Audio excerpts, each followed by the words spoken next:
from CFI Boot Camp in Miami Beach, Florida. This is the Power Hour. Welcome. So for those who don't know me, I won't bore you with all this stuff, but I've been flying a long time. I'm a former National Flight Instructor of the Year.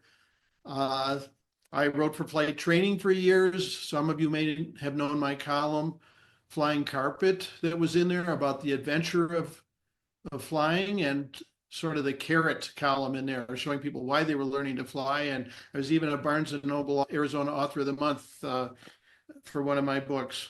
So these are the books that I've written, and most of today's talk is from the Savvy Flight Instructor. And this book, I'm really proud of this because it addresses what you're going to do to be successful as an instructor. It's not about teaching maneuvers. It's not about syllabus. It's not about lesson plans. It's about being successful as a flight instructor, how you deal with difficult students, how you charge for your services and how much, a lot of motivational things, the business of flight instructing, records you should keep and so on.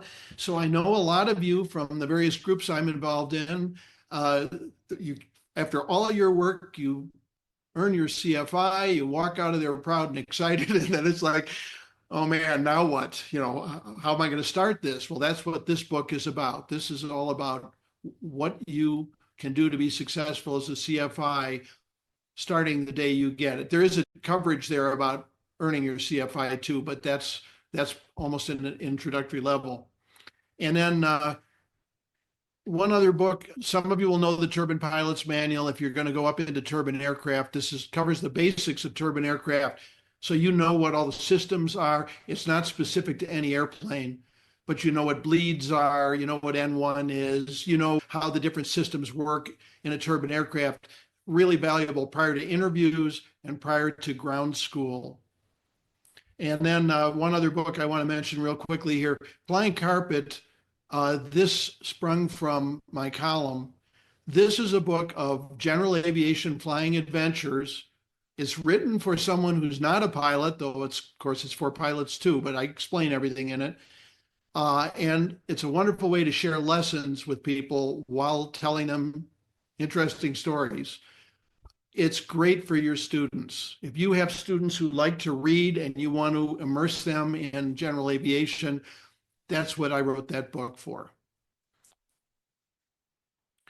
Also, some of you may be familiar with my podcast. This is available on all the platforms or on my website. The most recent podcast, and I'll mention this again later, number 36, the most recent episode, is about some of the interesting scares and anomalies that I've experienced while instructing. So if you listen to podcasts and you don't want to hear any of the rest of them, I encourage you to listen to the latest episode called Bowling Alley Hot Dogs. And I'll remind you of that at the end of the session here. Okay, so folks, where I want to start with this, I know we have a really broad audience here. We've got, people who are thinking about becoming flight instructors. We have, of course, many people who are prepping to become flight instructors. We have some current instructors. Some of you are involved with academies. Some of you are involved with mom and pop type operations. And so I'm going to try and address this in the broadest way I can. And I know some parts of this will focus more on some folks than others. Where I want to start is the job hunting aspect. And the reason I want to talk about this, not only are we entering a period, as you know, pilot hiring is down a bit. All of a sudden, there are instructors who are looking for positions again and having a little bit of a rough time. And then the process that I want to mention to you, this would apply for those of you who want to go on beyond flight instructing and do other things. This is the process by which you advance your career more rapidly. Okay? So here's an old ad from the really dark times when it's hard to get a job. Wanted a pilot for a fast-growing, well-established, small country FBO, has to have an ATP Look at all these type ratings here, 15, 20 type ratings, and there's even a qualification on here, a PhD in aeronautical engineering and 1,000 hours in an SR-71, 500 hours in the space shuttle is desirable, though not required. Sometimes we all feel like that when we're applying for a job, right? When we're looking for a position. So the question is, how do we make this happen? Well, I'm showing this in an analog way with paper because it's easier to show it this way than on a computer. But the bottom line is, right, that typically we're contacting everyone we can with resumes, applications, and so on, and waiting and hoping to hear back. So we all know that feeling where we sent out all this stuff, right? And it's not going anywhere. Now, let's think about this for a second. Does the most experienced pilot always get the job? Well, let's take a look at a couple pilots here. Okay, we got a fledgling and Zipro are the two pilots applying for the job. They're both looking for their first CFI position. And you can see that the fledglings is really at the absolute minimum of time, right? Got through the CFI mighty quickly. And then we got someone with a lot more experience, got a couple type ratings, has the multi-engine CFI as well as the other ratings. So who's going to get the job if these are the two people competing? It's pilot B, right? It's Z Pro, has a lot more experience. Now, one of the challenges we all face with this experience thing is no matter how experienced we are, somebody else has more, right? More ratings, more time, more hours. So this is always an issue. So I'm going to add one more credential. Okay, you ready?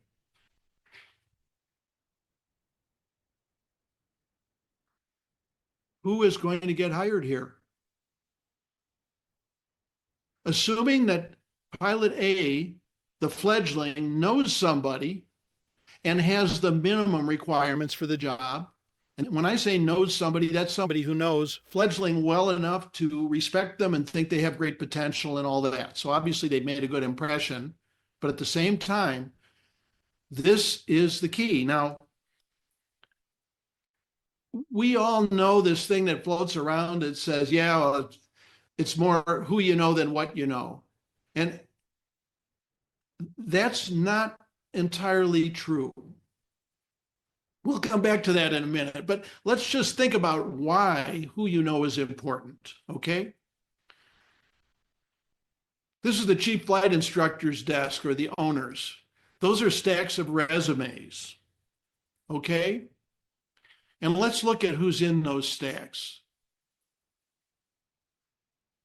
So you got the big stack, that's most of us. We've sent in our resume, we've applied online, whatever. And we're somewhere in this gigantic stack. And right there's the best qualified pilot, Terry Dactyl. Some of you may know him. A lot of stuff went in the garbage because it didn't meet some minimum requirements. Then you got the friends and acquaintances of company current instructors, right? And then you've got friends and acquaintances of the chief pilot or the chief flight instructor herself or himself, right? So the bottom line is, sure, everybody wants to be judged on their qualifications, but how often are they even going to look at stack C, the chief pilot, if he or she has good people in stacks A and B and they're known quantities either to themselves personally or to their employees, right? So we want to get into stack A and stack B, one or the other. So I want to change the old saying, it's who you know, not what you know. No, that's not right. It is what you know and who you know. You got to be qualified, you got to be good, and you're not going to keep the job if you're not good and you don't know your stuff. So it is what you know. But it's also who you know is what speeds things up. Now, anybody who's been in sales can tell you that you got to work a lot of leads in order to make one sale. And I did a little bit of survey work at one time about how many cold calls it takes to make one sale. So let's just look at cameras for a second. The camera salesperson told me that she had to be in contact with 20 people she didn't know who knew nothing about it to make one sale. Okay? Qualified prospects means that they're at least looking for a camera and they've done some homework. She only needed to talk to 4 of those. When it came to referrals, if 2 people were referred to her, she would get 1 sale. So you can see the ratio here. When we just mail in resumes and applications, we're in that cold call column. So you have to have a lot of prospects out there to get a job if you don't have any connections. Does that make sense? Now, here's another way of looking at this. Here's a timeline for a whole pilot career. And you can see on the left there, here's the career ladder, right? The entry-level job, that's for many of us, that'll be a flight instructor position if we're going on beyond that, if it's not our end goal. So what people typically do is they'll build experience, and then you see that gray block working while pursuing the next job. Most people don't start making contacts for the next job or applying or doing prep for it until they meet the qualifications. But if you do that networking from the beginning, if you're always thinking ahead and making an effort to meet people who might help you at the next step, even though you're not qualified yet, look what happens. There's the one on the right. We got rid of those gray areas and we started networking right from the beginning. Now, figuratively, on the left, it takes you 10 years to get to your jet job or whatever. And on the right, it takes 6 years. Well, who knows exactly what those numbers are. But the bottom line is you want to make this getting to know people thing part of your process from early on. And if you can be making some airline contacts, if that's your goal, while you're flight instructing and even while you're still working on your commercial, that stuff will help you when the time is right, because you don't want to wait till you're qualified to start looking for the next position if you're going to do networking, and networking helps. So what's networking? I think you all know this. You want to make contacts with as many people as you can, let them know who you are and where you're headed, and hopefully they introduce you to other people and you build this larger network. You meet people along the way. And as you know, we're really lucky aviation is a friendly business, where a student pilot and a 787 captain can be good buddies the moment they meet just because they're both pilots. Now, what I recommend you do, and again, I'm showing all this on paper. Most of you are going to have more efficient ways to do this digitally, but it helps explain it. When you meet somebody who you want to stay in touch with, it's a good idea to make a few notes to yourself, remind yourself what this person is interested in, so that if you start developing a number of leads for different kinds of positions, you remember enough so that when you communicate with them, you have got background. This person collects cars, this person's into old airplanes and owns a Waco, whatever. And it's a good idea with those folks who you think are really good leads to make contact with them at least once a month. There's a couple reasons for this. One is you want to be remembered. You want to stay in touch. Another thing, this is really critical when you're in the active job hunting mode, because Ambrosian Airlines there at the beginning, at the time you apply, they may be fully booked up. They've got all kinds of pilots. They're never going to need anybody again. And so your inclination to say, well, so much for them. I'm done with it. But you want to be there hanging out in August, still on their radar, when all of a sudden 3 of their pilots leave for a major and they need someone right now. The same thing with flight instructing business, right? They got all the instructors they need right now.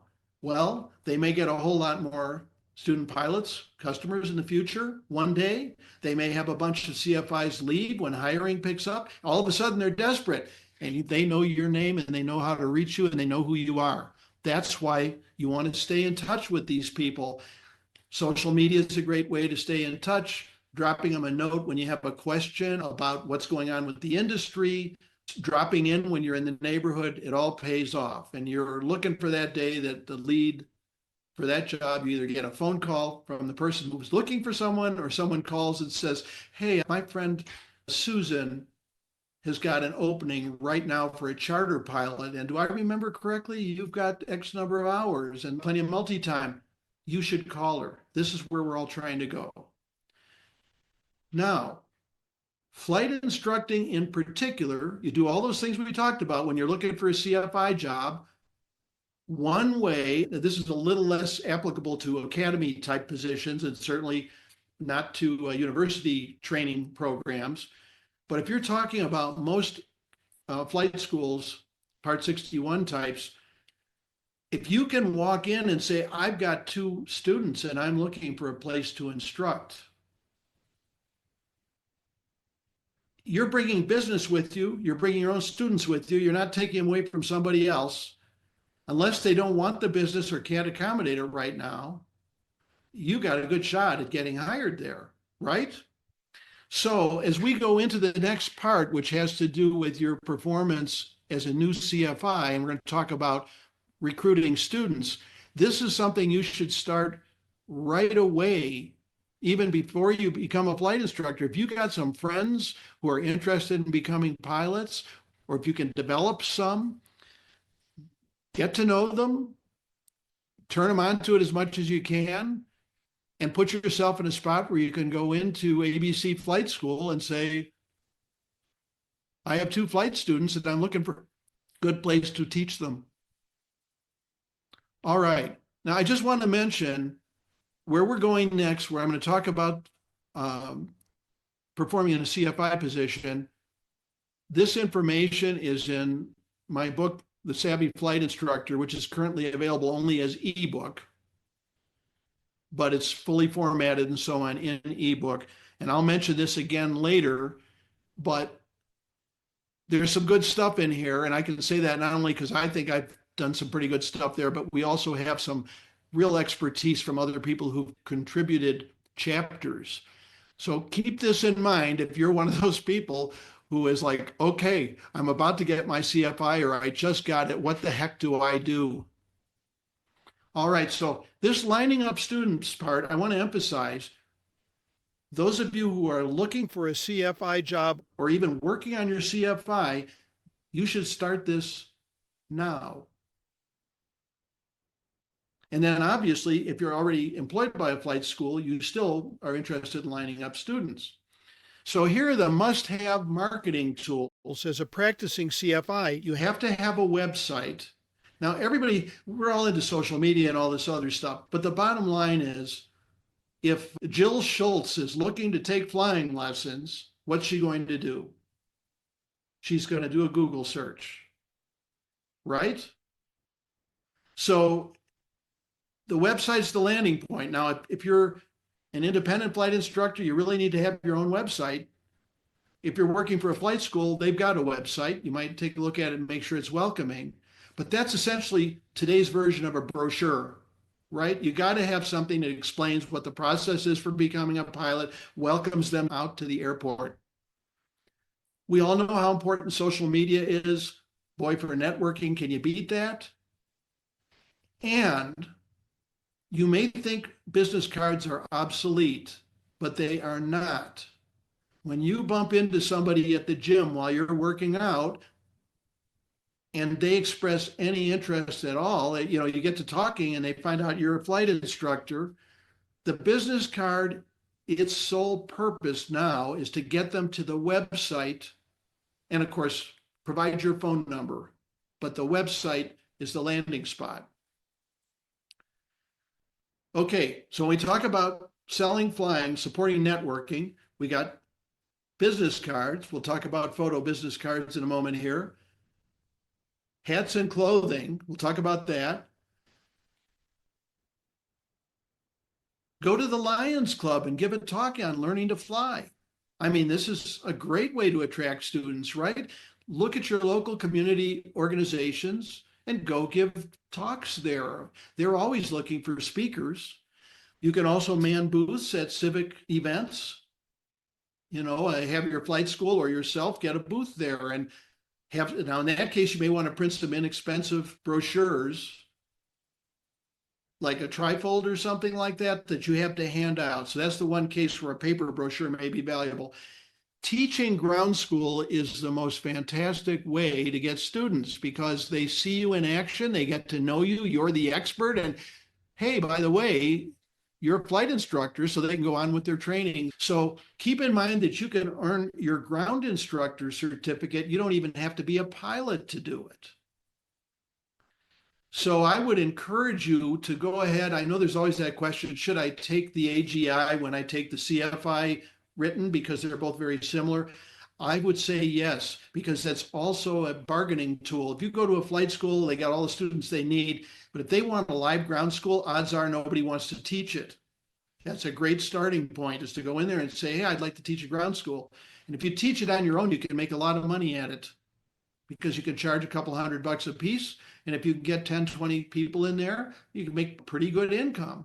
What's more, you may be able to write off some of your flight training from taxes if you are already teaching ground school. Okay, photo business cards. This is my business card, and I'll grant you it's a little bit romantic, a little silly, and the picture of me is very old, which people like to talk about, right? I don't look like that anymore. But when I meet somebody, I don't have to tell them I'm a flight instructor. I don't have to give any kind of song and dance about what I do. All I have to do is hand them my card. If they're one iota interested in flying, they're going to keep this card. They're going to go check out my website. They're going to scan the QR code and get over there. Photo business cards are very inexpensive to print. Just get a nice shot of yourself standing with an airplane in the cockpit. You probably got some already that are really nice. It doesn't have to have a sunset in it like mine does. But the bottom line is, this is something that shows a passion. And it shows, hey, I get to fly airplanes. Maybe you'd like to do that too. Okay? Now, here's another thing. This sounds simple, and it sounds maybe even primitive in our digital world. You should wear clothing that has airplanes and aviation on it everywhere you go. If you're at the gym, have a t-shirt, right? Have a hat that's got to do with flying. If you go out to a fancy event and wear a tie, as rare as those are now, get one with airplanes on it. It doesn't have to be an airplane you fly, right? It could be a 747 or an F-16 or anything you want. But if anybody else in the room is interested in flying, they're going to gravitate to you and talk to you. And now you got your photo business card to give them, right? To make these connections. So this stuff really facilitates networking, and it's easy. Now we'll just take a quick look at where do new flight customers, where do new students come from? A lot of folks took lessons years ago, and for one reason or another, they either didn't quite finish or they quit. Now they're 40, 50, 60 years old, and they got the money and the time to become pilots. So that's a great group to solicit. And by the way, for those who are on Facebook, there's a terrific group called Student Pilots Over 50.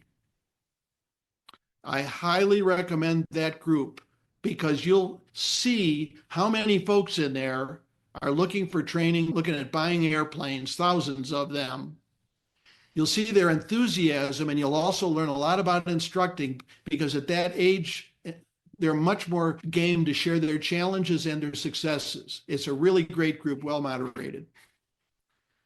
Young pilots, you know, you go to Young Eagles events and do some flying there. I mean, sure, some of the kids will be 8 years old, they're too young, but a lot of them will be 15, 16, 17 years old. Their parents are there with them, looking for something for the kid to do. It's terrible, isn't it? But women and minorities still do not have the representation you would expect as pilots, and therefore they offer opportunities. So those are groups to go after. Also, I saw something go by in the chat there about how old. You go to the student pilots over 50, there are people in their 70s learning to fly. There aren't a million of them, but there are a lot of folks who are, say, 35, 40, who think they're too old. Well, a lot of us are at least 35 or 40, right? They're not too old. So these are groups you can address.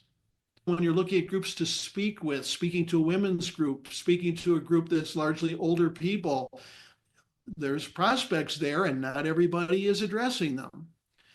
I'll bet plenty of you are career changers. This is another group. They're eager to learn. They generally have money to proceed with their training. Let's talk for a moment about intro flights.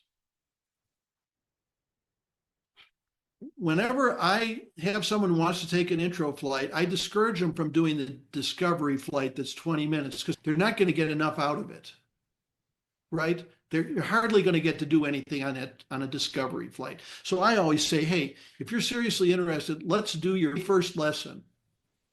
All right? I'll teach you the pre-flight and we'll go fly for an hour. And so you'll actually see what this is about.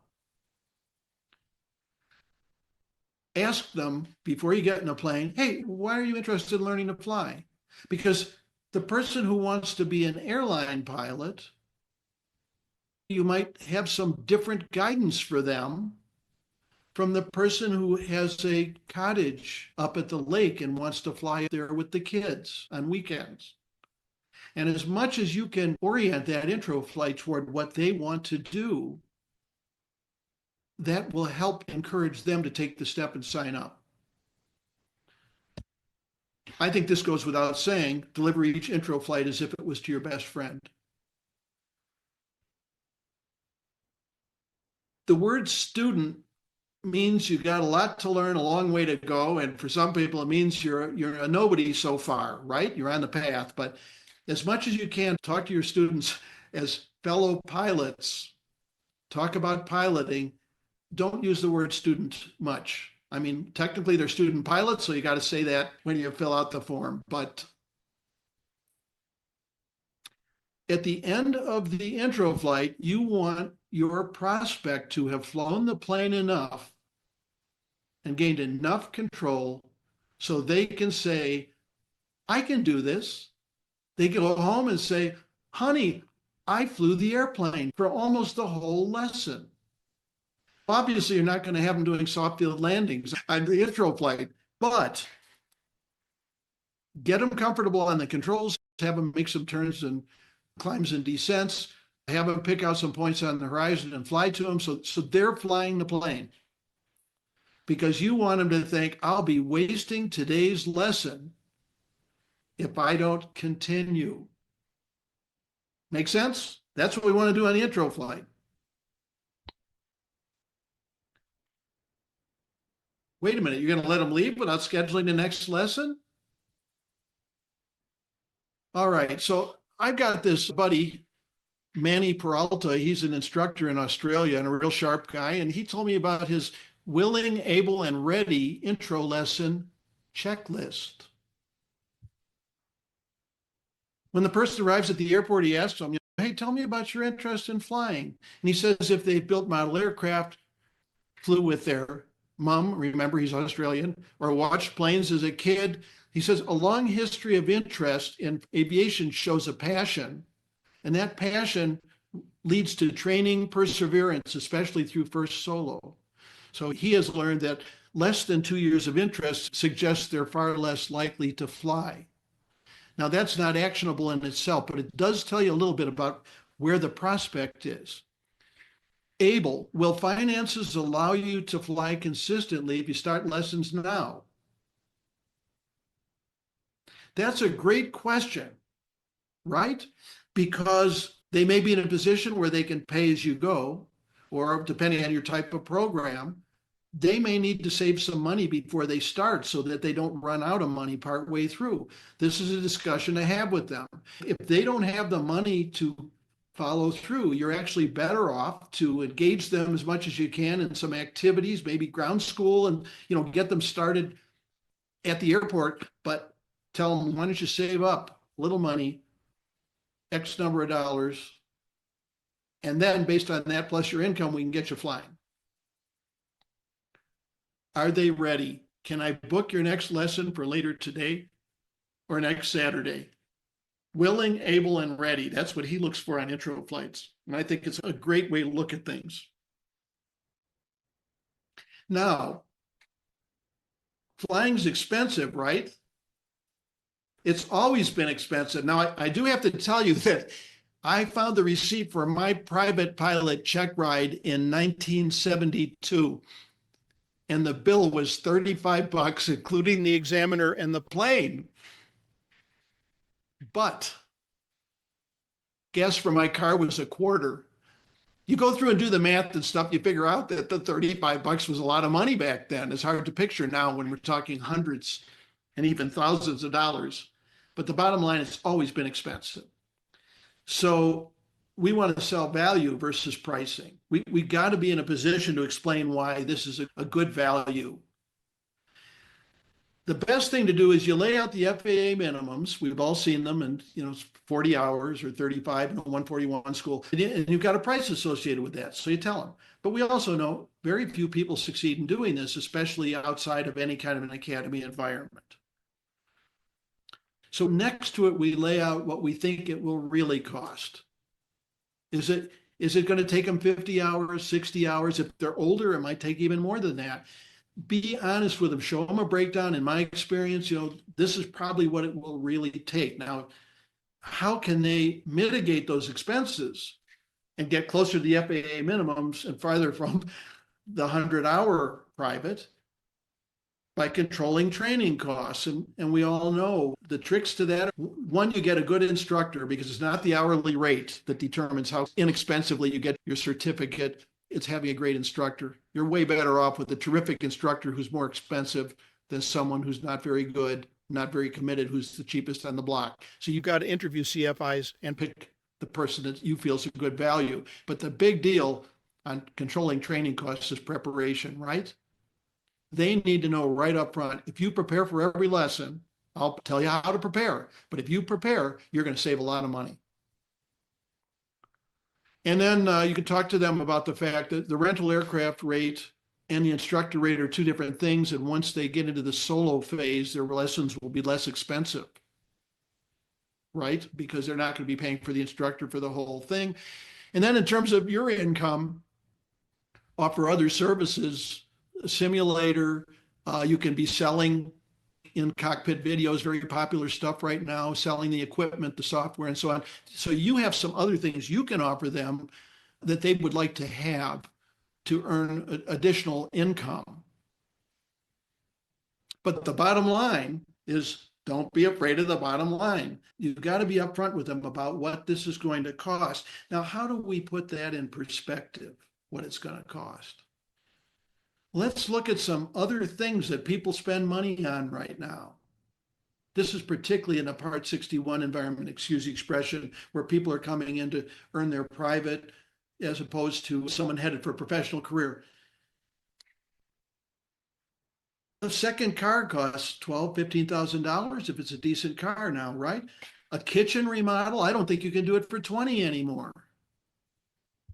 So when your customers come in, especially if you're someone who doesn't have a lot of money yourself, you've got to understand, if the person drives up in a BMW or something, they want to take flying lessons, you've got to get out of the mindset of, for me, $12,000, $15,000 to earn my private is a lot of money. I don't know how I would do it again. You got to get in their mindset, and you can tell them, let's look at some other things you could spend that kind of money on. Right? And for similar money or a little less, you get the keys to piloting adventure. Now, the other point here is, when you get ready to go buy a car, you prepare with your finances. You have a plan. You're going to finance it, or you save your money to buy it, but you have a plan. All these other things require planning ahead. It's also true for the average clientele we have, flight students, right? Many of them will need to plan. And that's where you want to be sure that they know what they're getting into, and you can help them figure out how it's going to be pay as you go. I recommend 2 lessons a week. You can do the math on that and say, so your budget ought to be this much per month. So this is just to help you make the sale. Now, once they get started, we got a couple tricks we can use. They're not really tricks, but tools to keep them going. One, you've got to treat them as equals and question them, involve them in decisions from the beginning. All right? From the very beginning. So we're going to go up today and do soft field landings. Well, instead of just teaching it right off, say, well, what do you think we would be concerned about on a soft field landing? What do you think would happen if the nose wheel sank down into soft soil while you were landing? Always, you involve them in the decision making. And if they're not comfortable with the answer, so here's an example I like to give. You're teaching a pre-flight and they notice there's a crack in a plastic fairing, right? We know that's not structural, it doesn't matter. But they're concerned. So you say to them, well, it's not structural, it doesn't matter. But you can see in their face, it's just not, you know what, Sue, why don't you go get the mechanic? Bring him out, let him take a look. Satisfy yourself from the expert that the plane is safe to fly. You see, you're teaching a great habit there, and you're also teaching them to question you. And I have actually, as a matter of course, had told my students, if you can catch me in something I'm wrong in, I'll buy you lunch. Because I want them to dig into this and learn it. I don't want them to believe everything I say. I want them to be involved. That makes them PIC. It empowers them to deal with stuff.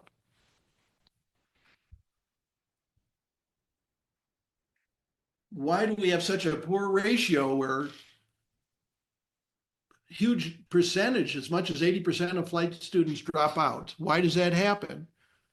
Unhappy with the CFI, CFI turnover, no validation of CFI opinions. The bottom line is, I'm stuck in the mud and I can't finish this thing. I'm not getting anywhere. We've all been there, right?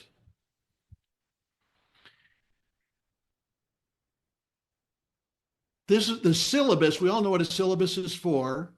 It's critically important, especially for a new CFI. If you're just starting at like a Part 61 flight school and they don't provide a syllabus, get a hold of one from a 141 school. Not saying you have to follow it literally, but my first CFI job was with a 141 school, and I learned the process through that syllabus. But you got to have a syllabus that you like, whether no matter where it comes from, especially as a new CFI. You're following it as an experienced CFI too, but it's in your head more and you can be more flexible. But this tells you what you should be doing on each lesson. But there's more that you can do with a syllabus. The person feels like they're stuck in the mud. They feel like they're not getting anywhere. At the end of every lesson, on the debrief, you should show them where they are on the syllabus. You see, you're making your way through here. And then you can talk to them about the fact that, like the solo cross country, that's going to go real fast because you're going to do several hours per flight, right? So show them where they are so they know where they're going. Also, I don't know why the heck these things aren't on the syllabus. They ought to be. They should be on your syllabus. Two of your biggest challenges with new students are going to be the flight physical and the knowledge test. You'll have people who can't take their check ride. Some of you have probably been there because they haven't taken the knowledge test. You got to put it on there and say, you got to take the knowledge test before your solo cross country, period. That's when you got to take it. Tell them. And the flight physical, that is a minefield. And you need to have your students call AOPA at minimum, talk to the medical department. If they can't afford to join AOPA, they can't afford to fly. So they join AOPA, they call the pilot hotline before they go for the flight physical, and they chat with the people there about any conditions they may have and any prep they need, because what a drag it is if they get started, get partway through here, go for the flight physical right before solo, and it turns out that they were missing a note from their doctor about blood pressure medication, and it gets deferred. We don't want to be there. We don't want to lose our customers. We don't want to spoil their dream. So you got to get them investigating the flight physical pronto, because very often there's a way to get around health issues that might pop up, but you got to know about it ahead of time. Okay, you want to recognize client achievements. Not only does this make them feel good, but they market you as a result. So have your camera ready, get a picture of them at first solo so they can share with all their friends on social media. Keep in mind that stuff like your first landing accomplished by yourself, I mean, with the instructor, that's a big deal. So a lot of the accomplishments that are big in a person's mind, they're not just solo. It's not just first cross country, though those are biggies. First time they make a trip and work the radio properly. So some CFIs will actually do things to reward them for that. An aviator or aviatrix decal for your rear window, you want one of those? What a kick. She solos and she gets this to put on her car. You think anybody's going to ask her about it? You think anybody's going to ask her where she's learning to fly when she tells them she's doing it? And we all know the big deal now with cockpit videos. Some of us are into it and some aren't, but they're going to post that on social media, I'll guarantee you. And then, hey, that's my friend Matt Rhodes there. Matt, where are you taking lessons? You're a pilot? All right. One other critical thing here. I learned this a long time ago. If I go out the airport and I make some terrible landings on lesson number 7, and I say to myself, Greg, you're not cut out for this. You're not going to be a pilot. 7 lessons in, I still can't do decent landings. If I'm allowed to leave the airport with that feeling, I probably won't come back tomorrow for my next $300 lesson, will I? You can't let people leave the airport when they've had a bad lesson. And what's more, you got to have a network they're talking with. But the pep talk, if any one of you who's on this, how many do we have here? 100, a couple hundred, right? Or 150, whatever, I can't see it here. Any one of you, no matter where you are in your training, if I go walking out of there and I bump into you, you're going to give me a 5-minute pep talk and say, Greg, I got 20 hours and I'm still trying to get my landings right. Or I'm an airline captain and I just bounced one yesterday. And all of a sudden I'm vindicated. Hey, wait a minute. I'm not flawed.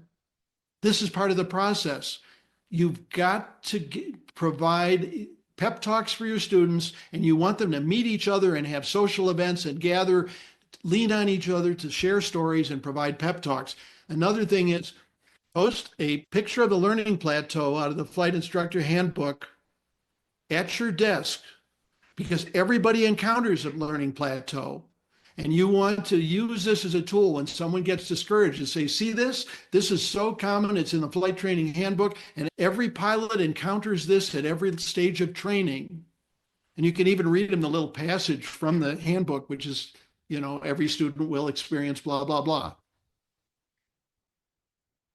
Schedule the next lesson before the client leaves. Mark your calendar if you don't hear from them for a while and give them a call. Welcome them back. It's really important that they know how they're paying for ground instruction.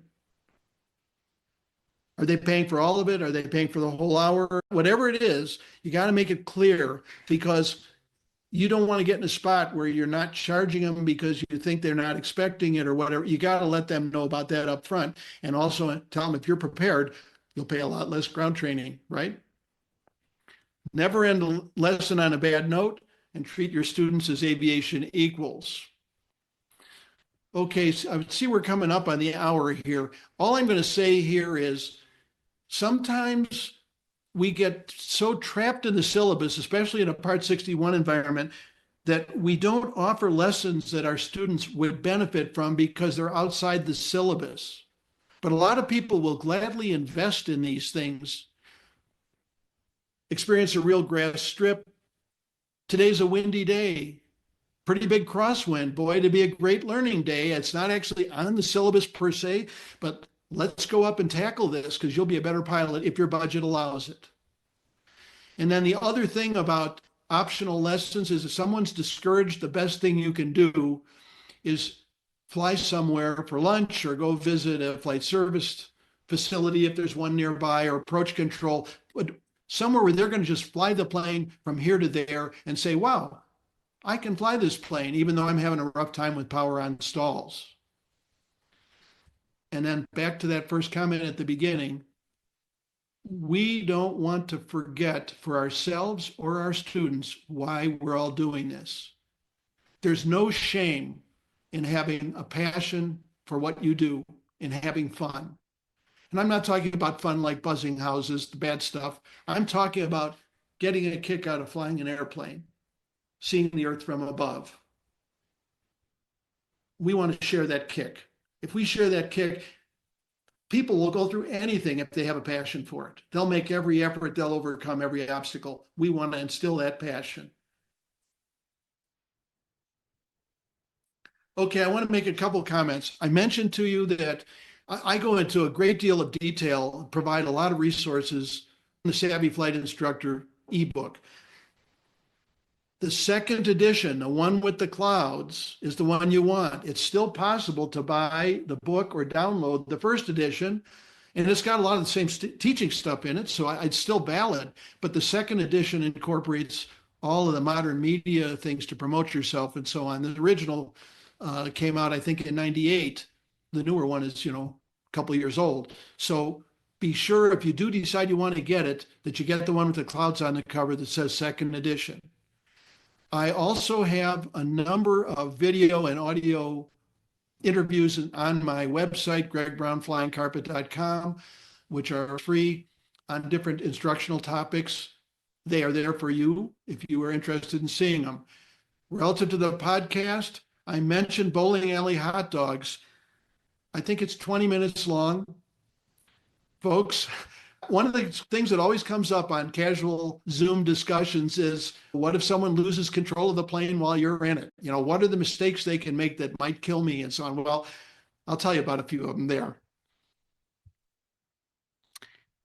The Flying Carpet book, as I mentioned, you'll probably enjoy this. Some of you have read it. It's a great book for students or for prospects. And it's readily available in book and ebook. My books are all published by ASA. I also do a lot of aerial photography, and I've got a lot of it on my website. If you're interested, one of the things I do with the aerial photography is make these custom pilot achievement plaques. So if you have someone who's just really dying to have something to celebrate, you might take a peek at those. They get their choice of one of my professional photos, and then their photo and the details of their accomplishment. Thank you, everybody, for listening to this talk, and I hope to meet you guys around. So thank you for listening.